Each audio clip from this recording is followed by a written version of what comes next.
Are you looking to visit the Florida theme park that's filled with minions, dinosaurs, and wizarding magic for the first time but don't quite know where to start? Universal Orlando is an amazing theme park to vacation to, but if it's your first time visiting, there's some things you're going to want to know before your visit to make the most of your time in each of the parks. So with that, here are 5 things that you should know before visiting Universal Orlando for the very first time. Now this video is part 1 of a multiple part series of tips to know before going to Universal Orlando for the first time, so I encourage you to check out part 2 and 3 at the end of this video and hit subscribe so you can keep up with the series. The first thing you should know before visiting Universal Orlando is the park options that are there. Universal Orlando is home to 2 main theme parks, Islands of Adventure and Universal Studios. They also have a water park called Volcano Bay. I personally have never been there and we're not going to specifically touch on it in this video, but it is an option when visiting Universal Orlando. Although these are both Universal theme parks, they both are unique in their own ways because they are home to different themed lands, different attractions, and different types of rides. But since you've never been there before, I want to give you a little bit of a breakdown as to what you can find in each of the parks. First, let's chat Universal Studios. Universal Studios is home to a lot of indoor attractions, a lot more 3D based rides, and not as much coasters. Universal Studios is home to one of the Harry Potter lands, which is Diagon Alley. You can also find the infamous E.T. ride there and the brand new Minion land that is coming later on this summer in 2023. Then hopping over to Islands of Adventure, you can find a lot more outdoor rides here and a lot more coaster based attractions, and there are a ton more themed lands over there such as Jurassic Park. They have the other Harry Potter land, which is Hogsmeade, and also Dr. Seuss Land. Islands of Adventure is where you can also find a lot more newer attractions at Universal, such as Velocicoaster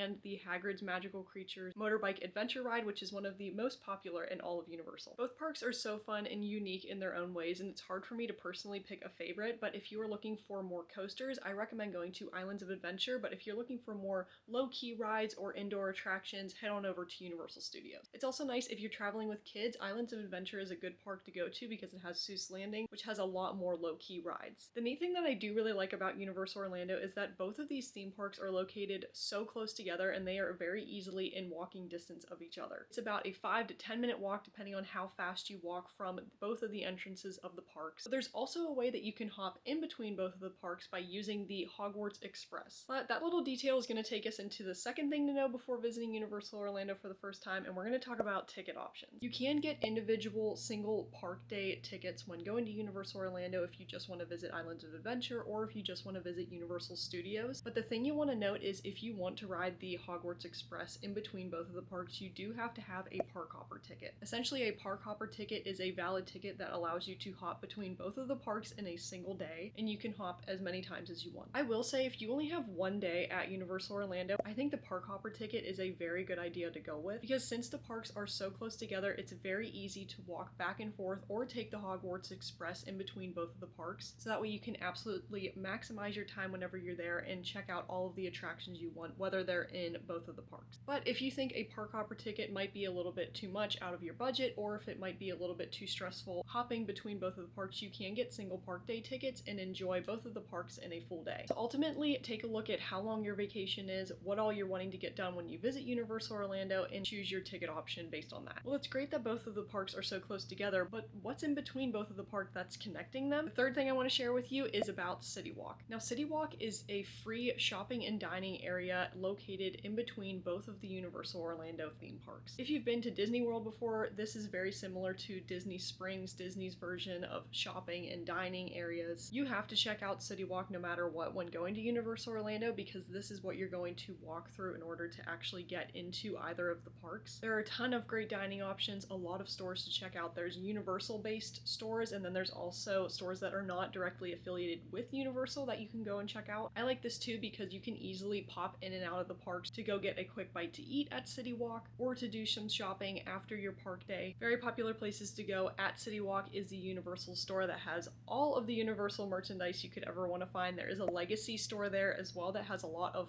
props and memorabilia from previous movies that Universal has put on, and the Chocolate Emporium is always a fan favorite. Personally, when we go to Universal, we always get a meal at Cowfish. We highly recommend that. It is delicious. They have delicious burgers and milkshakes. The fourth important thing to know about visiting Universal Orlando is along the lines of rides, and I want to talk about ride lockers. A very unique thing about Universal Orlando is its rides are a lot more intense than Disney World or other theme parks you may have visited, and a lot of the rides actually require you to use lockers when getting onto the ride. This means you have to store all of your belongings such as backpacks or loose articles that you can't take on the ride with you. Now don't worry, these lockers are completely free. All you have to do is scan your park ticket in order to activate the locker, assign it to your ticket, and then it will open it so you can put all of your belongings in there. But the key thing about these lockers are the free ones are only a certain amount of size and they are quite small. And if you don't know about these going into your trip and you have a backpack that is quite large, you might have to use the paid lockers instead of the free lockers. I love bringing a backpack or a park bag with me when going to Universal. I find that Loungeflies are very good. There's collapsible backpacks that you can use, and also little sling bags or fanny packs are perfect. I'll list a video here about the bags that I like to take to Universal Orlando, but it's a good thing to know before going to the parks so that way you can choose a bag that works best for you, holds all of your belongings, but also fits properly inside of the lockers. And the fifth and final thing you should know or do before visiting Universal Orlando is download the Universal Orlando app on your mobile device. This is probably one of the most important things to do when visiting Universal Orlando, or one of the most helpful things that you can do for yourself when visiting Universal Orlando. The app is so handy because it has a map on there that you can easily navigate throughout the park if you've never been there before, or if you're trying to find something, you don't have to wander around and try to figure out where it's at. You can easily go on the app and it will direct you to where you need to go. Or if you're looking for wait times, they are all listed on the Universal Orlando app, and I love using the app to look at what wait times are looking like, so that way I'm not constantly running around the park trying to figure out how long the waits are and ultimately wasting time in my park day. Not only that, you can make dining reservations, mobile order on the app, see when show times are happening. It's a great planning thing to have whenever you're at Universal. Just ultimately a handy tool to have on hand whenever you're in the parks. And I do recommend downloading it before your visit and kind of familiarizing yourself with the app so that way you can hit the ground running and use it to its maximum potential. There are so many amazing things to see and do when at Universal Orlando, but I always recommend doing some planning before your trip and knowing some things going into your visit so you can absolutely make the most of your park days. But as I mentioned before, we're not going to end the series here. I'm going to link part 2 and part 3 of things that you should know before visiting Universal Orlando to keep you informed and help you make the most of your upcoming trip. Let me know if you have any Universal related questions in the comments below. Hit that subscribe button to keep up with more Universal Orlando tips, and with that, we'll see you in the next video. See you guys!